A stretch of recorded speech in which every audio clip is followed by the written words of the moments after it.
اعوذ باللہ من الشیطان الرجیم بسم اللہ الرحمن الرحیم السلام علیکم۔ جیسا کہ آپ کو معلوم ہے کہ پچھلی چند ویڈیوز میں ہم ہجرت کے دن سے لے کر غزوہ بدر کے دن تک کے جو درمیان کا جو عرصہ ہے اس میں ہونے والے 8 غزوات و سرایا کے بارے میں بات کر چکے ہیں۔ ان غزوات و سرایا کا مقصد یہ تھا کہ ہجرت کرنے کے بعد کفار مکہ نے جو نبی اکرم صلی اللہ علیہ وسلم کو پیغام بھجوایا تھا کہ وہ مدینہ کے اندر گھس کر مسلمانوں کا خاتمہ کر دیں گے، تو نبی اکرم صلی اللہ علیہ وسلم کی مہمات کا مقصد یہ تھا کہ کفار مکہ کو یہ باور کرایا جائے کہ مسلمان پہلے کی طرح بے یار و مددگار اور لاغر اور مظلوم نہیں ہیں، بلکہ اب وہ اپنی ایک حیثیت رکھتے ہیں اور اپنی ایک قوت رکھتے ہیں اور وہ مقابلہ کرنے کے لیے تیار ہیں۔ اسی طرح اللہ تعالیٰ نے چونکہ مسلمانوں کو اجازت دے رہی تھی قتال کے لیے، اپنا دفاع کرنے کے لیے، جنگ کرنے کے لیے، جو بھی ایک بڑا قدم تھا جو مسلمان جس کی وجہ سے بہت کانفیڈنٹ محسوس کرتے تھے۔ تو ان غزوات میں کفار کے لشکر کا دھیان رکھنا، ان کے آمد و رفت کا خیال رکھنا، ان کے لشکر کا پیچھا کرنا، اس کا مقصد کوئی جنگ کرنا نہیں تھا، بلکہ کفار مکہ کو باور کرانا تھا کہ اگر وہ مسلمانوں کے خلاف کوئی مہم جوئی کرتے ہیں اور مسلمانوں کے خلاف کوئی جنگجوانہ اقدامات کرتے ہیں تو مسلمان بھی اتنے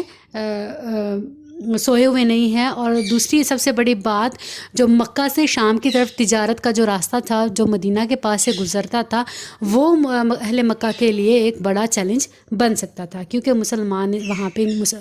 کفار مکہ کو تنگ کر سکتے تھے۔ لہٰذا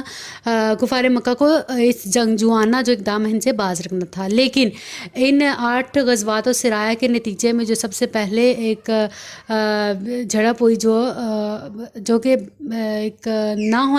ناخوشگوار واقعہ تھا، وہ سب سے پہلا واقعہ تو وہ تھا جو غزوہ صفوان میں جب کرز بن جابر فہری نے مسلمانوں کی چراگاہ پر حملہ کیا تھا اور مویشی ساتھ لے گیا تھا۔ اس کے بعد دوسرا جو قدم ہوا تھا سرایہ نخلا میں عبداللہ بن حجش کے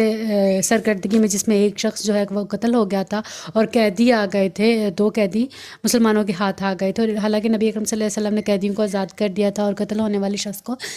فدیہ دے دیا تھا، اور جو بھی مال غنیمت آیا تھا اس کو بھی نبی اکرم صلی اللہ علیہ وسلم نے واپس کر دیا تھا۔ لیکن کفار مکہ اس کو ایک معمولی واقعہ نہیں لے سکتے تھے، وہ اس کے لیے تیار تھے کہ